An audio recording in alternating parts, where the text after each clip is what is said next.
बसन्त बसन्त बसन्त प्रकाश सपुतले निर्माण गरिएको मुभी बसन्त मुभी। प्रकाश सपुत यस्ता सिङ्गर हुन् जो उनले समाजमा सकारात्मक सन्देशयुक्त म्युजिकहरू बनाइरहेका थिए। उनका हरेक म्युजिकहरूमा हामीले छर्लङ्ग देख्ने गर्थ्यौँ कि समाजमा भएका नकारात्मक गतिविधि अथवा सकारात्मक गतिविधिलाई उनले स्पष्ट तरिकाले हामीमाझ प्रकाशित गरेका थिए र यही कुरालाई मनन गर्दै अहिलेको सन्दर्भलाई अहिलेको मुभीको चर्चा परिचर्चा गर्ने हो भने मुभीमा एकदम धेरै स्पष्ट तरिकाले समाजका गतिविधिहरू छुवाछुटका त्यसपछि विभिन्न थरीका कुराहरूले समेटेर बनाइएको छ। मुभी एकदम इन्ट्रेस्टिङ छ। मुभीमा सम्पूर्ण कुराहरूको भरिपूर्ण देख्न सक्छौँ। त्यहाँ प्रकाश सपुतको अभिनय अनि केही वसन्त विकको अभिनय अनि शान्ति शर्माको अभिनय अनि केही स्वस्तिमा खड्काको अभिनय एकदम धेरै इन्ट्रेस्टिङ र अन्य कलाकारहरूको पनि अभिनय मनलाई छुने अभिनय छ। अनि कथा त्यत्तिकै राम्रो छ। कथामा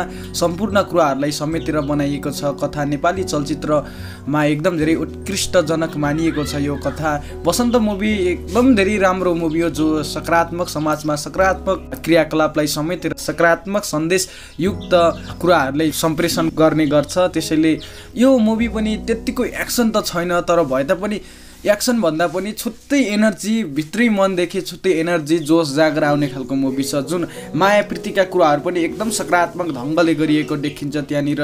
अनि सम्पूर्ण कुराहरू एकदम धेरै छर्लङ्ग देखिएको छ। मुभीभित्र देखाइएका विभिन्न सिनहरूले विभिन्न अभिनयहरूले दर्शकहरूको मन लोभाइदिइरहेका हुन्छन्। झन् मुभीभित्र प्रस्तुत गरिएको डाइलगले त झन् मान्छेको मन नै लोभाइदिइरहेको हुन्छ। डाइलग सामान्य डाइलग हुँदैन। त्यहाँ कुनै पनि एउटा लेखकले लेखेको जस्तो डाइलग हुन्छ। त्यो डाइलग हामीले बुझ्नलाई एकछिन मनमा मनन गर्नु नै पर्ने हुन्छ।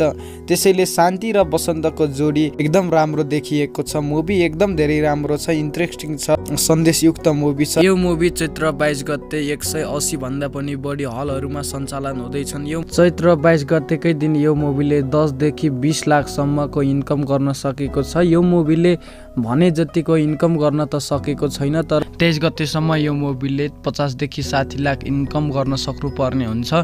अनि बल्ल मुभीले भने जतिको इन्कम प्राप्त गर्न सक्छ। त्यसैले सम्पूर्ण दर्शकवृन्द बसन्त मुभी हेरिसक्नु भयो कि भएको छैन? यदि हेरिसक्नु भयो भने कस्तो लाग्यो सल्लाह सुझाव प्रतिक्रिया दिन नभुल्नुहोला। अनि हेर्नु भएको छैन भने तपाईहरूले जसरी भए पनि आफ्नो नजिकको हलहरूमा गएर हेर्न सक्नुहुन्छ। मुभी एकदम धेरै इन्ट्रेस्टिङ एकदम धेरै सन्देशयुक्त मुभी बनेको छ। विगतका कुराहरूलाई निहालेर हालसम्म अहिलेको कुराहरूलाई जोडिएको मुभी हो। एकदम धेरै इन्ट्रेस्टिङ छ। यस मुभीले विगत र अहिलेसम्मको घटिरहेका समाजमा सकारात्मक र नकारात्मक दुवै पक्षले समेटेर चित्रण गरिएको छ। सम्पूर्ण दर्शकवृन्द यो भिडियो कस्तो लाग्यो? यो भिडियो सुरुदेखि अन्त्यसम्म हेरिदिनु भएकोमा तपाईहरुमा हृदयदेखि आभार व्यक्त गर्न चाहन्छु। दर्शकवृन्द बसन्त मुभी हेर्नु भएको छैन भने जसरी भए पनि आफ्नो नजिकैको सिनेमा हलहरूमा गएर हेर्न सक्नुहुन्छ। मुभी एकदम धेरै इन्ट्रेस्टिङ एकदम धेरै सन्देशयुक्त छ। बीचबीचमा मनोरञ्जनात्मक सिनहरू पनि देखाइएको छ जसले गर्दा मुभी हेर्दा उत्साहजनक वातावरण सिर्जना गर्ने गर्छ। यति भन्दै हजुरमाझ बसन्त मुभी हेर्नु भएको छैन भने जसरी भए पनि नजिकैको सिनेमा हलहरूमा गएर हेर्नु होला भन्दै म बिदा हुन्छु। हस्त धन्यवाद। फेरि अर्को भिडियोमा भेटौँला।